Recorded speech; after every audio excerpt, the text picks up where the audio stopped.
አንዳንዴ ጥቂት ማወቃችን የሚያስታውቀው ሁሉን እንዳወቀን ነው የሚሰማን። ሲጀምር መላእክት ሴንተር ኦፍ ወርሺፓቸው ክርስቶስ ነው። እንኳን ሊነጻጸሩት አይደለም የሚያመልኩት አምላካቸው ኢየሱስ ክርስቶስ። እኔ 66 ይዤ እሱ ያችን ብቻ ይዞ ሰማይ እኩል ልንጠየቅ ነው። ልናገር የምፈልገው ብዙ ነገር ነበረ ይልና እና ሲሉት አትሸከሙትም ብሎ ሳይነግረን ለኛም ሞተ።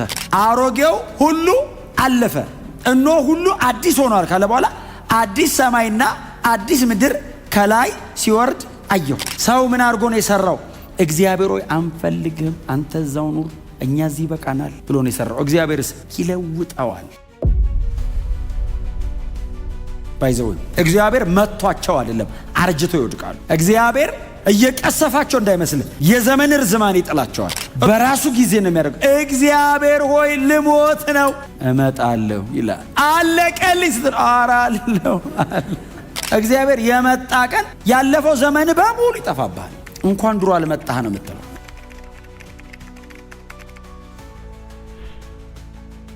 ጌታ ሆይ አንተ በመጀመሪያ ምድርን መሰረትህ። አሁን ስለ ጌታ ስለ ኢየሱስ ክርስቶስ ነው እየተናገረ ያለው ይዞይ እና ለብሉይ ኪዳን ላይ የተጠቀሰውን በመዝሙር ላይ ለአብ የተጠቀሰውን ጥቅስ አምጥቶ አዲስ ኪዳን ላይ ለወልድም ደግሞ ይጠቅሰዋል። ደግሞም እንዲህ ይላል፣ ጌታ ሆይ አንተ በመጀመሪያ ምድርን መሰረትህ። ክብር ለኢየሱስ ይሁን። ሰማያትን የፈጠረ የዘረጋቸውም ምድርና በውስጧ ያሉትን ሁሉ ያበጀ ለሕዝቧ እስትንፋስን ለሚኖሩባትን ሕይወትን የሚሰጥ እግዚአብሔር የፍጥረት ፈጣሪ ነው። ምድርን የመሰረተችው አለ የኔ እጅ ናት አለ። ቀጥሎ ሰማያትን የዘረጋችም ቀኝ እጄ ናት። በምጠራቸው ጊዜ ሁሉም በአንድነት ይቆማሉ። መስራቻቸው እኔ ነኝ፣ ሰሪያቸው እኔ ነኝ፣ አድራጊያቸው እኔ ነኝ። በምጠራቸው ቀን ይላል። ከአፉ በሚወጣ ትኩሳት ያጠፋቸዋል እኮ ነው የሚለው። ከአፌ ነው የማወጣው አለ። ሰማይና ምድርን ለማጥፋት እግዚአብሔር እጁን አይልክም።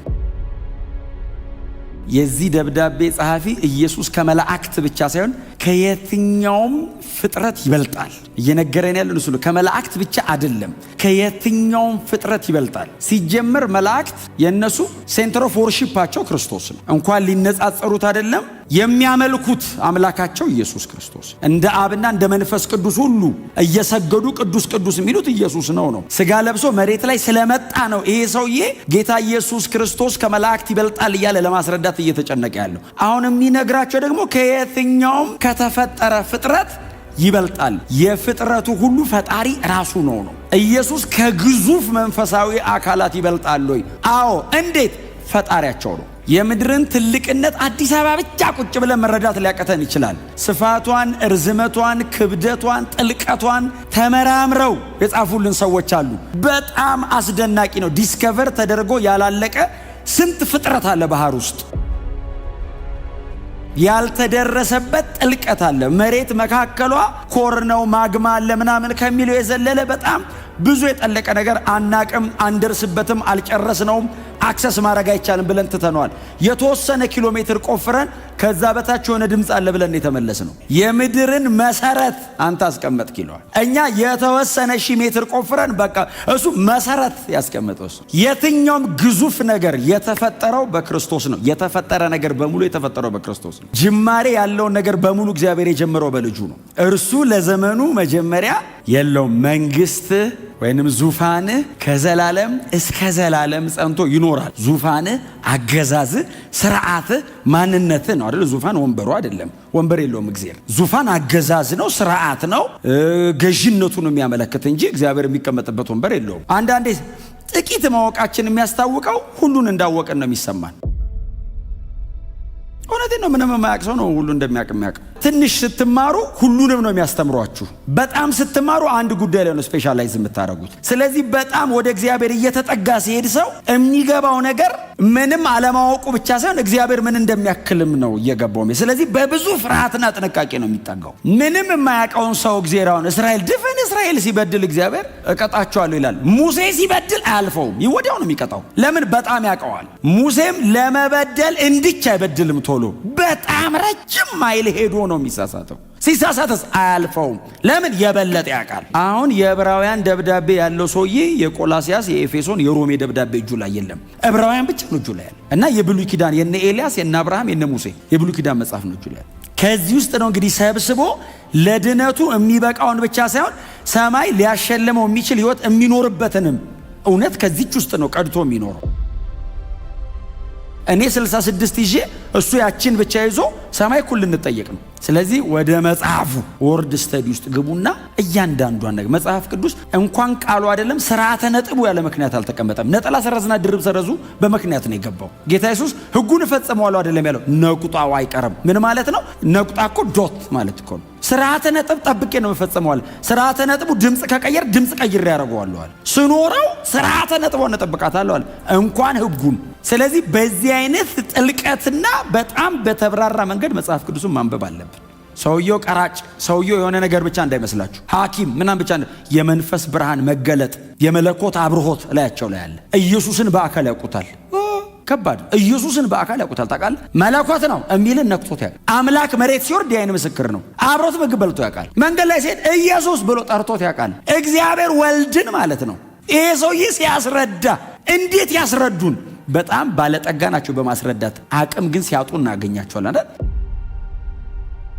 ልናገር የምፈልገው ብዙ ነገር ነበረኝ ይላል እኮ እዚህ ደብዳቤ ላይ ዕብራውያን ላይ ብዙ ይልና እና ሲሉት አትሸከሙትም ብሎ ሳይነግረን ለኛ ሞተ። ሰዎቹ መሸከም አቅቷቸው ሰውየው ሳያወራው ሞተ። እንኳን አላወራው፣ ያወራው ራሱ መከራ ነው። ይህን ራሱ ለመረዳት እኮ አደጋችን። ኢየሱስ እግዚአብሔር ነው ሲባል እኮ ነው የምንለው እኛ። እሱ ዝም ብሎ የጻፈው ነው። ክሪኤተር ነው እኮ ነው ያለው። መለኮት ነው ለማለት ፈጣሪነቱን እኮ ነው ያመጣ። ከአንዱ ከእግዚአብሔር በቀር ሊያረግ የሚችል የሌለ ነገር አመጣ። እግዚአብሔር ብቻ ነው ይህንን ሊያረግ የሚችለው የሚሉትን በእናንተ እጅ ላይ ያለው መጽሐፍ ይኸው ጌታ ኢየሱስ ክርስቶስን በዚህ አይነት መንገድ ያቀርበዋል። ሰማያት የእጆችህ ስራ ናቸው። በቃ እግዚአብሔር ስራ ምን ያክል ውብ እንደሆነ የምታዩት ሰማይን አይታችሁ። አንተ ግን ጸንተህ ትኖራለህ። ሁሉም እንደ ልብስ ያረጃሉ፣ እንደ መጎናጸፊያ ትጠቀልላቸዋል። አሁን ይኸውላችሁ ይሄ ሰውዬ ፈጣሪያቸው ነው አላቸው። አዎ ይላሉ ዕብራውያን። የፈጠረበት ኃይል እንደገና እነሱንም ደግሞ ያጠፋቸዋል። በፈጠረበት ኃይል ደግሞ ዘመናቸው ሲያልቅ ይጠፋሉ። አንደኛ ይሄንን ሁሉ የሚያደርገው እሱ ነው አለ። ሰማይና ምድር አርጅተናል ብሎ አይደለም የሚወድቁት። ያጠፋቸዋል፣ ይጠቀልላቸዋል፣ ይለውጣቸዋል። እሱ ነው የሚያደርጋቸው።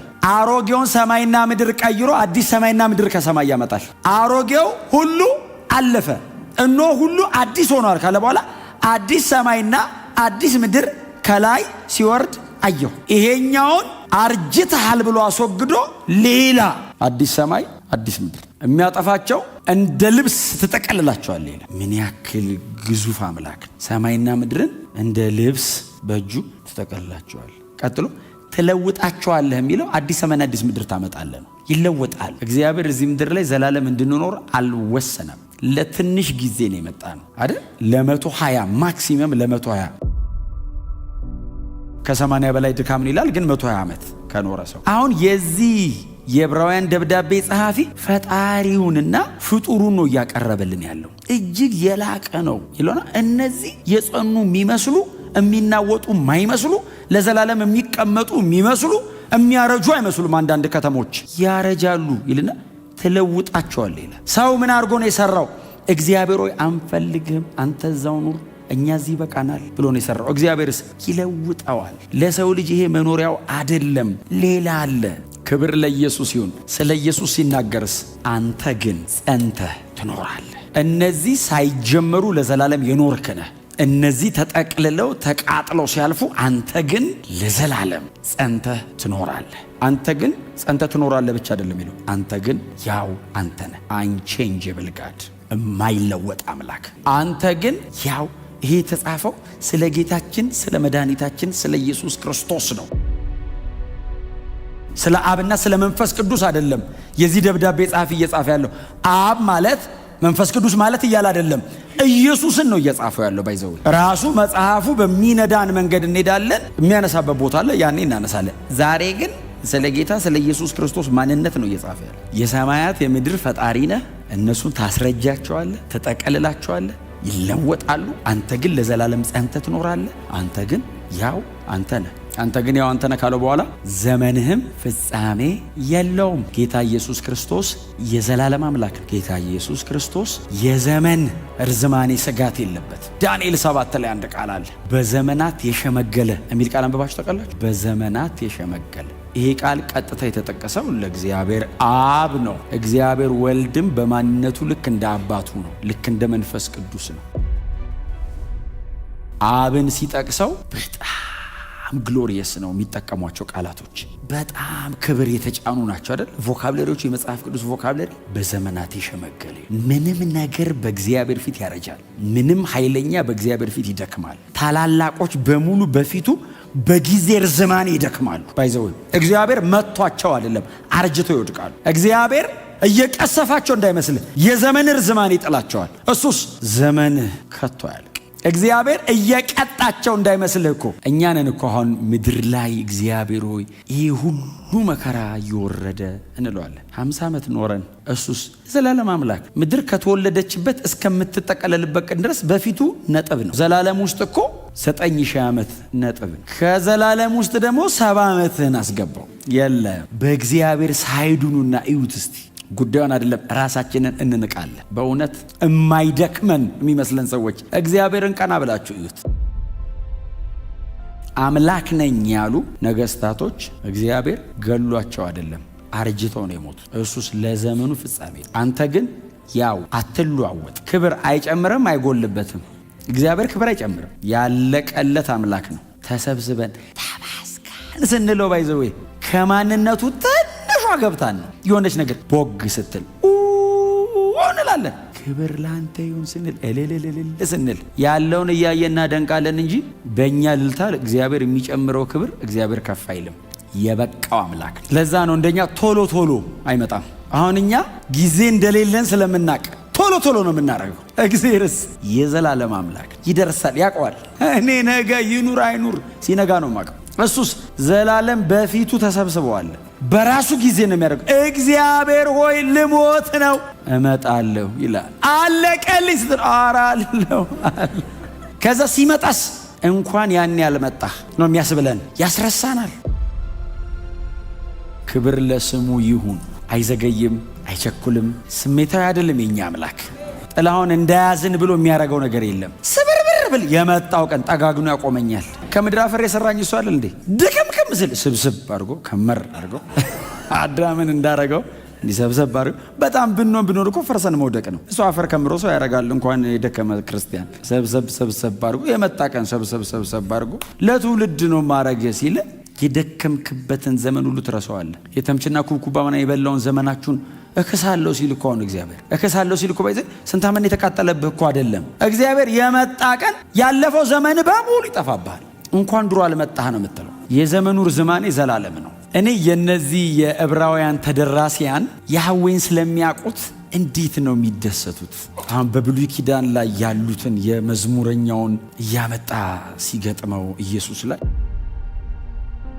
ኦሬዲ በጌታ ናቸው እኮ በጌታ ናቸው። ህይወታቸው ግን ትንሽ ደከም ብሎ በይሁዲነት እምነት እየተንገዳገዱ ነው። ኖ የያዛችሁት እምነት ትክክለኛ ነው ብሎ ወደ ጌታ ሲመልሳቸው የተከተላችሁት ኢየሱስ ብሎ ነው የጀመረው። የተከተላችሁት ኢየሱስ ከየትኛውም ፍጥረት እጅግ የላቀ ፈጣሪ ስለሆነ ጀማሪ ስለሆነ አኗሪ። ዳዊት ግን አይገርማችሁ ይዘመራል እንዴ እንደዚህ ክርስቶሎጂ ብሉይ ኪዳን ኢየሱስ በአካል ሳይመጣ አንድ አምላክ ያህዌን ያለው የሚል ማህበረሰብ ማለት ጌታም ጌታዬን ጠላቶችን የእግርህን መረገጫ አብ ወልድን እኮ ነው። እኔ ዳዊት በእውነት የአዲስ ኪዳን ጸሐፊዎች ባስተማሩት መንገድ ፉሊ ይሄ ፒክቸር ኖሮት ይዘምሮ ባላቅም እሱ ምን ያህል አንደርስታንዲንጉ የኒው ቴስታመንቶቹን ያክል ኢየሱስ በአካል ከመጣ መስቀል ላይ ከሞተ በኋላ ያለውን ያክል መረዳት ይኑሮ አይኑሮ ባላቅም፣ ግን ዳዊት ነብይ ስለነበር ይላሉ እኮ እነ ጴጥሮስ ሲሰብኩ ዳዊት ነብይ ነበር እና የሚቀጥለውን ዘመን እግዚአብሔር ቀድሞ ነግሮታል። ዘማሪና ንጉስ ብቻ አይደለም ነብይም ነው። እና ሰውየው ቆሞ የሰራዊት ጌታ እግዚአብሔር እንዲላል አይደለም የሚለው